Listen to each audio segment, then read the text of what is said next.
La voz de mi papá en el teléfono sonó plana e impersonal, como si me estuviera pasando una lista de pendientes. Sin cariño. Sin ¿cómo estás? Sin nada. Tenía un problema logístico y yo era la solución. Mariana y Oscar necesitan un respiro, dijo. No lo preguntó. Así que te vienes para Navidad. Te necesitamos del 23 al 27 para cuidar a los niños. Me quedé callada. El silencio se estiró por la línea, desde el Estado de México hasta mi departamento tranquilo en Guadalajara. Vi, como un reflejo que se apaga, mis planes. Una Navidad en paz, películas, una botella de vino, quizá una caminata temprano cuando todavía no hay gente. Y la imagen se deshizo.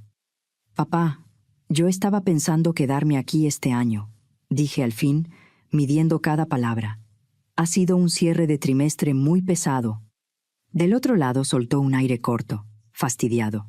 El sonido de alguien que no tiene tiempo para sentimientos incómodos. Clara, esto no es sugerencia. O vienes a cuidar a los niños, o ni te molestes en venir a Navidad. Tú decides. Las palabras me pegaron en el estómago.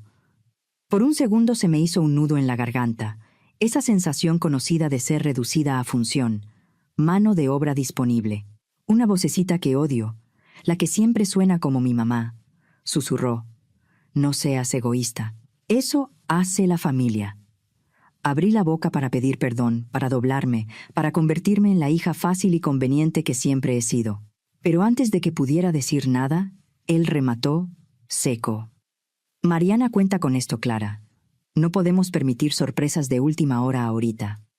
Esa frase, no podemos permitir sorpresas, se atoró en un recuerdo de hace 17 años.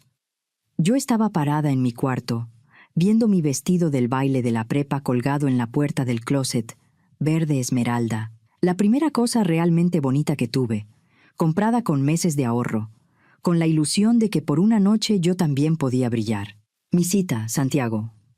Un chavo bueno, torpe, nervioso, me iba a pasar a buscar en una hora. Entonces apareció mi mamá en la puerta. Traía esa cara de disculpa apretada, como si estuviera cargando una culpa que no iba a cambiar nada. Clara, mi amor, perdóname, pero a Mariana le canceló su amiga lo del concierto hoy. Está destrozada. Necesitamos que te quedes a cuidar a tu hermano. Yo tenía 17, Mariana, 15. El concierto era un plan. El baile era uno de esos recuerdos que solo pasan una vez. Cuando intenté protestar, la voz me tembló. Mi papá se metió desde el pasillo. Ni volteó a ver el vestido, ni miró mis lágrimas. Solo dijo, tú eres la responsable. Tú entiendes. Es más fácil si tú lo haces. Y lo hice. Me quité el vestido verde esmeralda, me puse la pijama y me quedé en la sala cuidando a mi hermano. Vi cómo mi hermana salía arreglada, con su drama resuelto, con mi lugar ocupado. Esa noche aprendí una lección. Mis momentos importaban menos. Mis sentimientos estorbaban. Mi papel era amortiguar la incomodidad de todos. No fue la primera vez, claro. Solo fue la que cristalizó un patrón que venía desde siempre. Mariana era el sol. Yo era el planeta que existía para no alterar su órbita. Cuando ella ganó tercer lugar en una feria de arte en secundaria, mis papás enmarcaron el listón y lo colgaron en la sala. Cuando yo gané una beca a nivel ciudad por un texto que escribí, mi mamá vio el certificado y dijo, «¡Qué bien, mi amor!», sin quitar los ojos de la tele. Las rodillas raspadas de Mariana se atendían con urgencia dramática y helado. Mi muñeca rota, me caí del encino del patio, porque a mí siempre me gustó trepar. Fue recibida con un suspiro desesperado y un «ya ves», por no tener cuidado. Me adapté. Aprendí a ser de bajo mantenimiento, a no pedir nada que pudiera causar un gramo de trabajo. Me convertí en la hija fácil, la que sacaba buenas calificaciones sin que nadie se sentara conmigo, la que no tenía dramas, la que resolvió sola sus trámites, sus solicitudes, sus becas, porque en el fondo sabía que nadie más lo iba a hacer. Me convencí de que eso era virtud. Yo era fuerte, independiente. No necesitaba el apapacho que Mariana sí necesitaba, pero muy dentro de mí sabía la verdad. Estaba intentando ganarme el amor que a ella le daban gratis. Intentaba ser tan útil, tan discreta, tan sin necesidad, que al final ya no les quedara de otra más que verme. Nunca funcionó. Mi graduación de la universidad fue una clase magistral de invisibilidad. Mis papás sabían que terminaba en diciembre, cuando casi no hay ceremonias grandes. Así que decidieron juntar la celebración con el cumpleaños de Mariana. Lo que debió ser un día sobre 4 años de esfuerzo, terminó siendo una fiesta ruidosa sobre lo divertida que era mi hermana y lo mucho que la familia celebraba unida. La gente me daba regalos pensando que eran para ella. El brindis de mi papá mencionó mi título como de pasada. Luego se aventó una historia larga sobre Mariana de chiquita, sus ocurrencias, sus travesuras. Yo me la pasé la noche en la cocina lavando vasos y tragándome el nudo en la garganta, diciéndome lo mismo de siempre. No seas exagerada, no seas sensible. Si tú también has sido ese hijo bastón que carga con todo y al que nadie le pregunta ¿cómo estás?, escribe «Soy yo» en los comentarios para mandarte un abrazo lleno de fe y cariño. No estás solo. La única persona que parecía ver el cuadro completo era mi abuela Rosario. Era la mamá de mi papá, una mujer de mirada filosa y fuerza tranquila. Unas semanas después del desastre de graduación cumpleaños, me llevó a comer. No mencionó la fiesta. Solo me observó un buen rato sobre su taza de té, como si estuviera esperando a que yo me escuchara a mí misma. «Tu paz es un lugar que tú construyes, Clara», dijo al fin, suave pero firme. «Una casita con cimientos fuertes y una puerta con llave. No dejes que la renten gratis». En ese momento pensé que hablaba de independizarme. Me tomó años entender que hablaba de otra cosa, de mi alma. Fue ella quien me empujó a aceptar el trabajo en Guadalajara, a 6 o 7 horas de mi familia, dependiendo del tráfico y de a qué hora saliera. Ella lo vio como escape, una oportunidad de hacer una vida donde yo fuera protagonista y no extra de reparto en la vida de Mariana. Y tenía razón. En Guadalajara me convertí en alguien nuevo, alguien a quien valoraban por su trabajo. Alguien con amistades que preguntaban, «¿Cómo estás?», y escuchaban de verdad. Alguien que, despacio, con esfuerzo, empezó a creer que merecía ocupar espacio. Pero cada llamada, cada visita, me regresaba a lo mismo. Para ellos, yo seguía siendo la Clara de siempre, la confiable, la que resuelve, la que absorbe el estrés, la que hace que todo sea más fácil. Y con el teléfono pegado a la oreja, con el ultimátum de mi papá rebotando en el silencio, sentí como si las paredes de la vida que había construido temblaran, porque siempre había sido más fácil si yo cedía. Esa sensación me acompañó toda la semana. Era la misma que tuve en la comida familiar de finales de noviembre del año pasado, esa que mis papás organizan porque ya casi empieza diciembre y porque a mi mamá le encanta tener a todos en la mesa. Yo tenía un proyecto enorme en la chamba, uno que podía llevarme a un ascenso. La presentación final era el lunes después de esa comida. Le marqué a mi mamá con 2 semanas de anticipación, explicándole que no iba a poder ir, que de verdad estaba encima. Yo fui cuidadosa, casi pidiendo permiso para tener carrera. La culpa llegó inmediata, perfecta. «Ay, Clara», suspiró, cargando la voz de decepción. «Pero Mariana estaba tan ilusionada con que vinieras a ayudarnos con los niños. Tú eres buenísima. La familia se sacrifica, ¿no? ¿Y qué vamos a decir cuando pregunten por ti?» El mensaje estaba clarísimo. Mi trabajo era capricho. La necesidad de mi hermana de niñera gratis era sagrada. Terminé desvelándome 2 noches para adelantar. Salí de madrugada para no atorármelo todo. Manejé esas 6 o 7 horas y pasé todo el fin de semana detrás de niños, levantando platos, lavando trastes, mientras Óscar veía el partido en el sillón. Me dieron un gracias distraído cuando me fui. Yo no recibí el ascenso. Estaba contando esa historia exacta en terapia con la doctora Jimena Salgado cuando entró la llamada de Navidad. Sesión por videollamada. 1 vez por semana. Mi salvavidas. Cuando mi papá colgó, me quedé viendo la pantalla. El silencio entre mi sala y su consultorio parecía pesado. «Pues, supongo que voy a ir», dije. Y mi voz sonó lejos, hueca. La doctora Salgado me miró con calma. «¿Qué escuchaste en la voz de tu papá ahorita, Clara?». No sé, que estaba molesto, que yo estaba complicando las cosas. Yo escuché un trámite, dijo, suave, como si te hablara para asignarte algo. Y cuando dudaste, te lanzó una amenaza, quitarte el premio, que en este caso es la inclusión familiar. Me encogí. Duele escuchar algo así tan directo. Pero era verdad.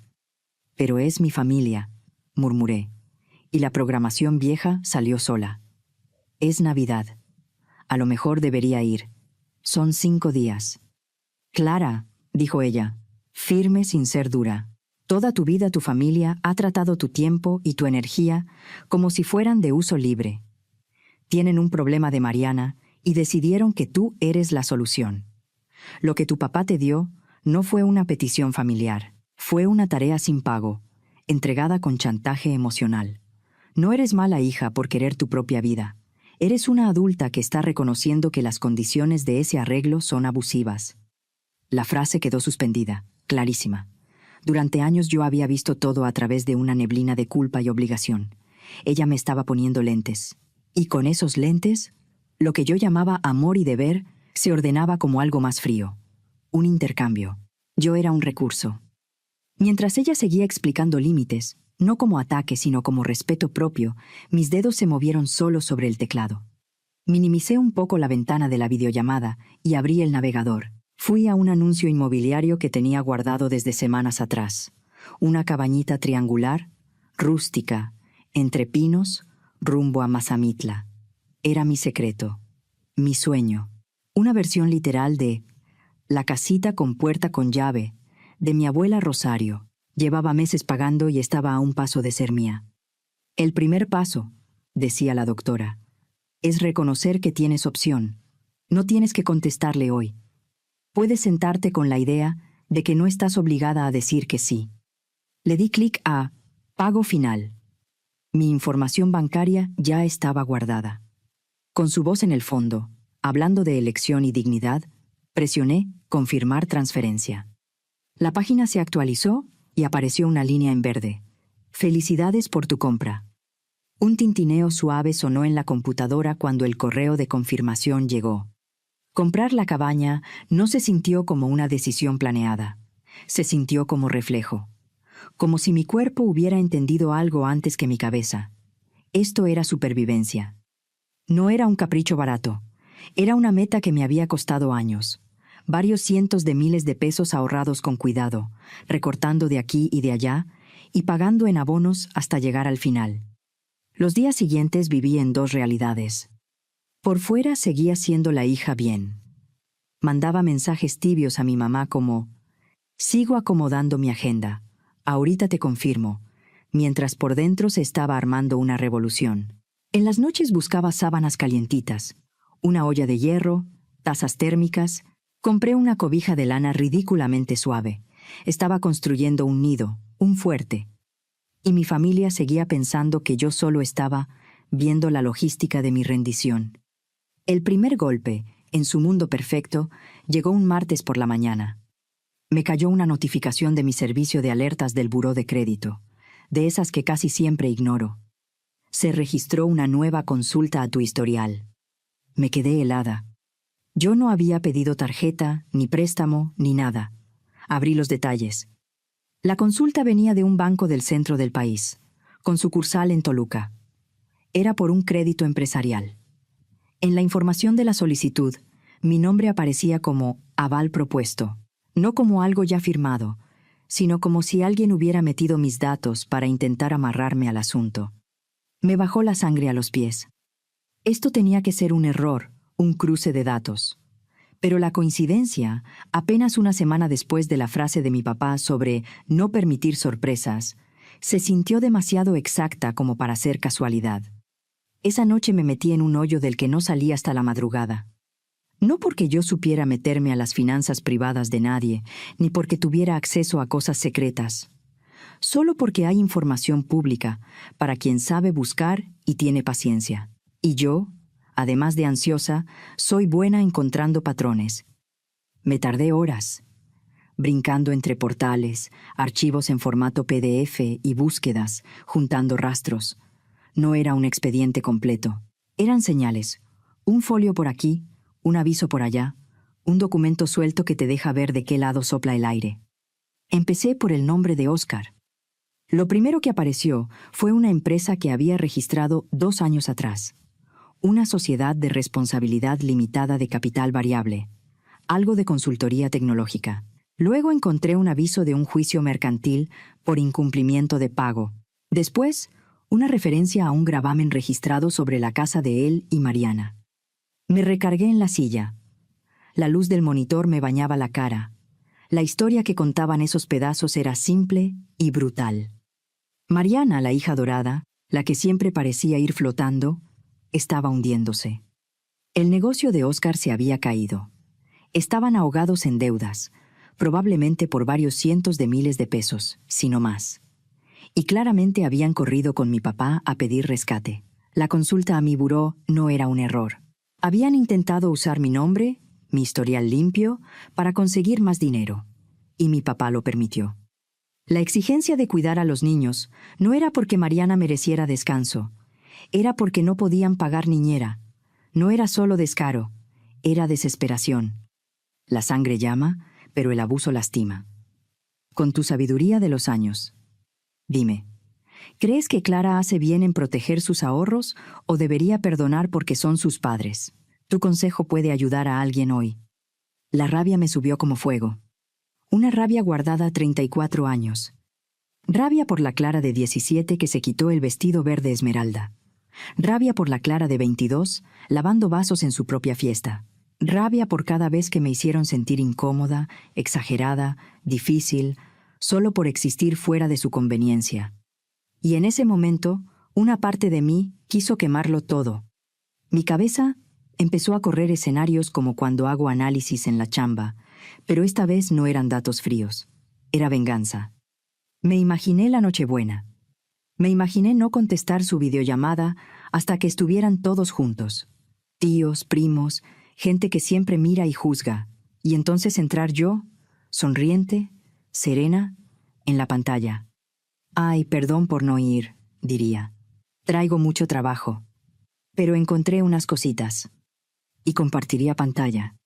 Mostraría los registros del juicio, el gravamen, la empresa caída. Mostraría la consulta en mi buró. Narraría su mentira punto por punto frente a toda la familia. Vería a Mariana palidecer. Vería a mi papá perder el control. Vería su mundo perfecto hacerse trizas. La fantasía fue tan viva y tan dulce que el corazón me latía fuerte. Yo podía hacerlo. Tenía evidencia. Podía humillarlos. Por un instante me dejé saborear la idea de convertirme en eso que siempre insinuaron que yo era cuando no obedecía. Cruel, resentida, capaz de arruinarles la vida. Estaba tan metida en el impulso que casi no vi la notificación que apareció en mi pantalla. Un recuerdo de mi galería. Una foto de hace 5 años, de la última Navidad que pasé allá, antes de que los niños crecieran y las exigencias se volvieran rutina. En la foto, Mariana sostenía a su primer bebé, un bultito chiquito envuelto. Ella lo miraba hacia abajo, y por una vez su cara no estaba posando. No estaba actuando para cámara. No había sonrisa. Tenía los ojos grandes, vacíos, asustados. Me acordé de ese día. Me acordé de lo rebasada que se veía, de cómo le preguntaba a mi mamá cada 5 minutos si lo estaba haciendo bien, de cómo se quebró llorando cuando el bebé no dejaba de llorar. Y por un segundo la vi no como mi rival, no como el sol, sino como una mujer joven a la que le habían aplaudido toda la vida una perfección que ya no podía sostener. Ella se estaba ahogando, y el único salvavidas que conocía era el apoyo total de mis papás. Eso no justificaba su trato, no borraba años, pero le quitó el filo a mi deseo de venganza. Destruirla no me iba a hacer poderosa. Solo me iba a volver otra pieza del mismo juego enfermo. Y por primera vez entendí algo con una claridad rara. Yo no quería ganar el juego. Yo quería salirme del tablero. La semana antes de Navidad fue una clase de guerra emocional. Los mensajes de mi mamá empezaron casuales. Solo para confirmar a qué hora llegas, mi amor. Mariana ya está preparando el cuarto. Cuando respondí con un Sigo viendo detalles. Ahorita te digo. El tono cambió. Clara, esto es muy importante para tu hermana. No seas difícil. Para el 22 ya era chantaje abierto. No entiendo por qué nos haces esto, después de todo lo que hemos hecho por ti. ¿Un poquito de ayuda en Navidad se te hace demasiado? Tu tía ya preguntó por ti. Mariana alternaba entre mensajes dulzones con emojis sobre lo emocionados que estaban los niños de ver a la tía Clara, y golpes pasivo-agresivos, que seguro ella se iba a arreglar sola otra vez. Yo leía todo con una distancia extraña. Era como ver la repetición de un juego cuyos trucos por fin entendía. Cada mensaje no era una petición. Era una jugada para apretar el botón de mi culpa. Pero mi culpa ya no estaba funcionando. En su lugar había algo frío, tranquilo, una decisión. El 23, el día que yo debía estar manejando hacia el Estado de México, manejé hacia la sierra. Salí temprano, cuando todavía no había tráfico pesado, y en un par de horas ya estaba entre pinos y curvas. La cabaña era incluso mejor que las fotos. Pequeña, con olor a madera y pino, escondida entre árboles altos. Tenía una chimenea de piedra, un sillón cómodo y una ventana enorme que daba a una laguna silenciosa, con la orilla rígida por el frío. No había nieve como en las películas, pero sí escarcha sobre las ramas, y el aire cortaba limpio. Por primera vez en mi vida adulta, pasé un día festivo completamente sola y, más importante, sin deberle nada a nadie. El silencio era tan profundo que parecía una presencia. Puse el celular en silencio y lo guardé en un cajón. La mañana del 25 desperté con el sol brillando sobre el bosque. Hice café, me senté junto al fuego y leí una novela. Era paz, era perfecto. Como a las 10, saqué el celular. La pantalla era un muro de notificaciones. 15 llamadas perdidas, 10 de mi mamá, 5 de mi papá, y una luz de mensajes en el grupo de WhatsApp Familia. ¿Dónde estás? Clara, contesta ya. Los niños te están preguntando. Mariana está muy decepcionada. Qué egoísta. Respiré hondo. Luego abrí la cámara. La puse en autofoto y me tomé una foto. Estoy sonriendo. No una sonrisa falsa. Una chiquita, real. Sostengo mi taza térmica favorita con vapor saliendo. Detrás se ve la ventana con el bosque iluminado. Abrí el grupo, adjunté la foto y escribí una sola línea. Feliz Navidad desde la cabaña. Espero que la estén pasando bonito. Y le di enviar. La respuesta fue inmediata. El grupo explotó. El celular empezó a sonar. Era mi papá. Dejé que sonara 2 veces. Di un sorbo al café y contesté en alta voz. ¿Dónde estás? Gritó, sin saludo, sin nada. Tuve que alejar un poco el teléfono. Estoy en Jalisco, papá, dije, y me sorprendió lo calmada que soné. En una cabaña. ¿Una cabaña? ¿Compraste una cabaña? ¿Y cuándo ibas a decirnos? Cuando yo quisiera compartirlo, no cuando ustedes sintieran que tienen derecho a saberlo. Respondí, y las palabras salieron sin temblor. Se suponía que estabas aquí, siguió, enojado. Tienes obligaciones. Mariana contó contigo. Oscar tenía reservaciones no reembolsables. Les arruinaste la Navidad. Esperé a que hiciera una pausa para respirar. Antes me habría quebrado. Habría pedido perdón. Habría intentado arreglarlo. Esta vez solo escuché. Y debajo del enojo oí pánico. Esto no era por una vacación arruinada. Era porque el sistema se les estaba cayendo sin aviso. Yo no arruiné nada, dije, pareja. Los planes de Mariana son responsabilidad de Mariana, no mía. Mi tiempo ya no es un servicio gratis para esta familia. ¿Tu tiempo? Se burló. Estás sola, no tienes hijos. ¿Qué más tienes que hacer? Ahí estaba. El centro de todo. La idea de que, como mi vida no se veía como la de ellos, entonces estaba vacía y disponible. Sentí algo parecido al poder, pero no de gritar ni de humillar.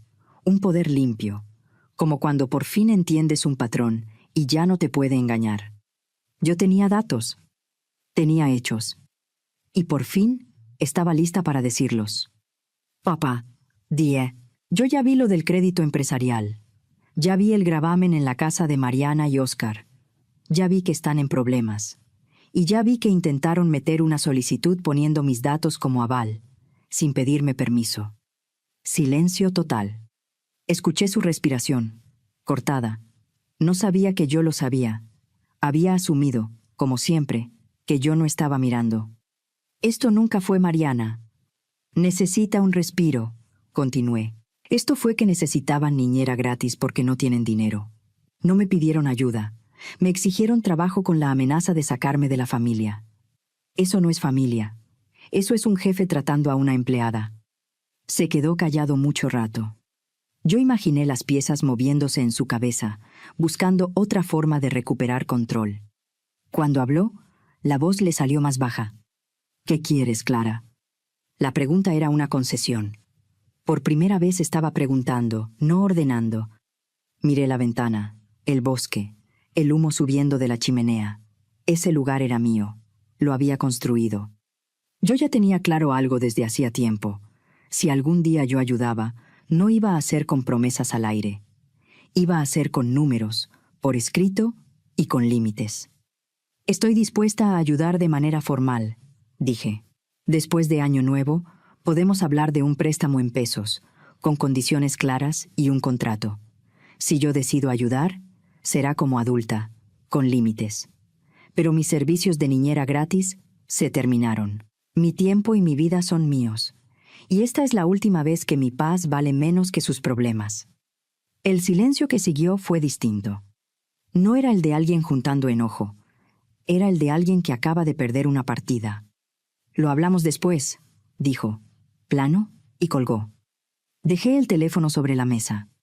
Había ganado, pero no se sintió como desfile. Se sintió como el campo después de una batalla, quieto, vacío. Ese día fue una mezcla extraña de paz y tristeza. Caminé entre los pinos. Solo se oía el crujido de mis botas sobre la tierra fría y las hojas secas. El aire me llenó los pulmones, limpio, helado. Por primera vez, no cargaba el peso de las expectativas de mi familia. La ligereza mareaba. Pero con esa ligereza llegó una pérdida. Había roto la dinámica vieja, la que definió mi vida. Era asfixiante, sí, pero también era conocida. Ahora era libre. Y al mismo tiempo, me sentía completamente sola. En la tarde silencié el grupo de WhatsApp. No podía ver el drama, el reacomodo, la prisa de ellos por armar otro sistema donde yo volviera a ser la solución. Horas después entró un mensaje privado de mi mamá. Era larguísimo. Un monólogo con llanto escrito, mitad disculpa y mitad reclamo. Perdón si sentiste que tenías que hacer esto. Es que no entiendo por qué no pudiste hablarlo. Mariana está destrozada. Ella te admira tanto. Solo queríamos estar juntos. Era una no disculpa perfecta, un manual de cómo convertir mi límite en su sufrimiento. Lo leí varias veces. Antes habría llamado de inmediato, desesperada por calmarla, por asegurarle que sí la quería, por cargar la culpa de todos. Esta vez escribí una sola respuesta, clara. Necesito espacio para procesar todo. Yo las busco cuando esté lista. La envié. Luego, apagué el celular. Prendí más leña en la chimenea. Me acurruqué en el sillón con el libro de poemas favorito de mi abuela Rosario y dejé que el silencio me envolviera. Estaba de luto. No por la familia que tenía, sino por la familia que siempre quise, la que solo existía en mi imaginación. Una donde el amor no fuera condicional, donde mi valor no dependiera de mi utilidad. Aceptar que esa familia no iba a existir dolía más que cualquier llamada enojada. Elegirme a mí significaba aceptar que quizá, por un tiempo, yo iba a tener que ser mi propia familia. Esa noche, antes de dormir, vi el celular en la mesa de noche. Negro, inerte, sin vibraciones, sin exigencias, sin recordatorios de obligaciones. Era el primer 25 de diciembre de mi vida adulta en el que mi teléfono no había zumbado con una sola demanda. Y ese silencio fue lo más triste y lo más tranquilo que había escuchado. 3 meses después, la cabaña ya no estaba en silencio. La risa rebotaba en las vigas de madera mientras mis dos mejores amigas de Guadalajara, Ana y Laura, discutían por un juego de mesa frente al fuego. Esa era mi familia elegida, la que construí yo, conversación por conversación, noche de pizza por noche de pizza. Cuando volví de esa Navidad solitaria, ellas llegaron con sopa y con paciencia. Me escucharon contar todo sin juzgar. Y su único comentario, al final, fue el mismo, dicho como decreto. Ya era hora. Abrí una bitácora, un rinconcito al que le puse La Cabaña. Empecé a escribir sobre lo que estaba aprendiendo. Independencia financiera, el valor de decir que no, la alegría inesperada de armar una vida que me quedara, en lugar de doblarme para encajar en una que no.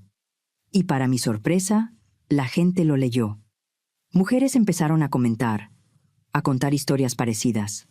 Ser la responsable, sentirse invisible, cargar con todo porque así toca. Yo ya no solo estaba construyendo una casa para mí, estaba sosteniendo una luz para otras que también andaban buscando salida. Mientras veía a Ana y Laura junto al fuego, con las caras iluminadas por el calor, pensé en el miedo que me tuvo presa tantos años.